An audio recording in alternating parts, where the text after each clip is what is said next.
Before we continue, I want to tell you something. I have written a book that will change your life if you are dealing with modern women or looking to improve yourself. This book will help you a lot. It has changed the lives of many people, so you should give it a try. Buying link in the description. Now, let's continue the video. See these 65-year-old women videos going viral where they say, I walked with the feminist. I bought into the argument of being a feminist. Man was an enemy in my life. I'm 65 years old. I've never been married. I have no kids.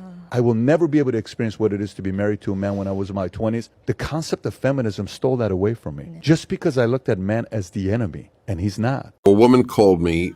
She said, I'm 50 years old. I have 3 degrees. I'm a very successful entrepreneur, CEO. And I want you to know, Dennis, that I deeply regret that I followed the feminist advice at college. Because when I come home after a successful day at work to an empty home, no husband, no children, no family, it's not good. Patrick Bet David recalls a 65-year-old woman regretting her life's choices and sharing how feminism taught her that men were the enemy. Because of that, the woman never got married, never had any kids, and only realized when she was older how she'd missed out on the most important aspect of life, which is having a family of her own, having a man by her side, and raising her own children. She basically said that feminism gives women the wrong ideas about the world, about the role of men in women's lives, and how wrong it was to take away a whole side of life that women often forget is the most important for everyone to experience. Then we have a 50-year-old woman who shares that she has 3 degrees, she's extremely successful as an entrepreneur and CEO, and she deeply regrets following feminist advice in her 20s. She regrets it because after her successful day at work, when she comes home to an empty place where there's no husband and there are no children, she doesn't feel happy. She feels as if she's messed up. She feels lonely and angry at the fact that now she's 50 and really doesn't have the chance to find a husband, have children, and raise them. She feels like her life doesn't have any meaning and that she has no purpose.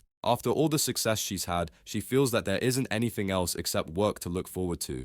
She doesn't have anyone to go on vacations with, celebrate birthdays with, or share her joys and sorrows with. She sees people around her with families having joyful times together, celebrating each other, watching the children grow, being there for their partners, and having a lot of love in their lives.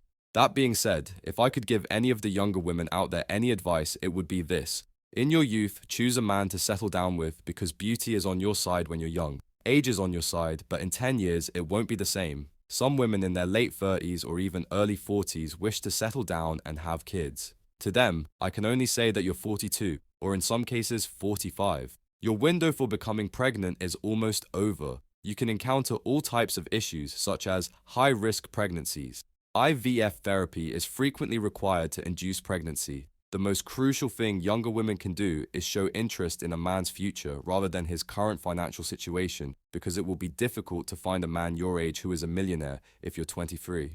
Someone who fits this description may be in his late 30s or early 40s, but if you want to start a life, look for a person who has a promising future. Guys are more interested in a woman's background. What did her history look like? Does she have many affairs under her belt? Men have to add value. They must develop their own identity. If a woman is going to compromise and climb the corporate ladder and then at 42 decides she's ready to have children, she will have a difficult time finding a man since many men are not interested. Women need to maintain their value and make sure that they give something of value to a guy. They are more drawn to someone who is more likable, younger, and has lesser baggage. So, it is what we've been saying all along. Sooner or later, women are going to realize how they listened to the wrong advice and how they wasted their lives trying to chase corporate careers and businesses, like the examples we saw in the clips shared at the beginning of this video. Older women realize this and understand why it is important for a woman to have a family early on in her life. Find a partner, have children, and grow with her family so that she has meaning and purpose in her life. Because what happens is that when women only focus on their careers, they miss out on a more intrinsic purpose that nature intended for them. The purpose comes with having a man in her life and having her own children. I say it again and again, and I'll say it still. Nature intended for man to be a provider and a protector. If you look around the world at any given time in history, whenever man has tried to deviate from that, he's been miserable. The same goes for women. If women ignore and neglect what the universe and nature had in store for them, which is to care for their man, raise their children, and nurture their family, then she's been miserable. There's a reason women have the ultimate power to bring life to this world and men don't. There's a reason men are physically stronger than women. That's not just some sort of fault, that's how nature intended it. And there's a reason nature intended it. Feminism has really made it impossible for women to grasp these ideas because it constantly bombards women with this thought that they need to be independent and that they don't need any men in their lives.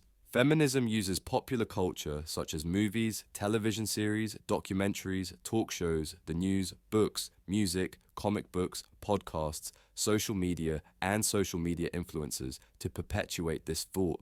A woman who spends her prime years laboring in offices and building wealth is portrayed as a real woman, and as the woman every other woman should follow the example of. What happens is that when these women reach the age of 40, they realize they're already past their biological clocks and will probably not be having children anymore. With this, they keep repeating the same mantra that they don't need any men in their lives, but as the years go by, they start to realize they really don't have any purpose in life. The companies they've been laboring away for don't really care about them because they can fire or lay off these women at any given time. The biggest example of this is the recent tech layoffs that we saw in the United States and then consequently the rest of the world. So, it's only then, when they know they cannot go back in time and do this over again, that they realize how they'd wasted away their lives solely concentrating on money, building wealth, investing, and chasing corporate ladders. They realize all the money they have now in their bank accounts. They don't even have anyone to spend that money on. They don't know what to do with their investment except perhaps make more and earn more. They don't have any children to pass it on to. They don't have any children to pass on their knowledge, wisdom, and all the things they learned in life. The only thing they did in their lives was live to make money, and sure, that's something they did, but then what? Thousands of other people do that as well. When those people die, they're forgotten in a matter of days and months. They don't even have anyone to visit their graves. They're literally forgotten. Even the companies they worked for all of their lives replaced them within a month or two. Sure, they might have co-workers and friends, but all of them are busy living their lives and making memories with their partners and their children. So, it is absolutely crucial for modern women around the world to realize that life's not just about making money, generating wealth, starting businesses, and climbing the corporate ladder. Women have the leverage of not doing any of that and still living the best lives with their partners who are happy to be providers and even happier when they have wives who give birth to beautiful children and together they raise their families. I think there's a reason people were happier back in the day, and I think that the reason was that people used to stick to certain roles in life and not get worked up on chasing things that they weren't meant to chase. I really hope modern women identify that feminism is selling them something they're not going to be happy about later in their lives. What are your thoughts on this, guys? Let me know in the comments, and as always, thanks for watching.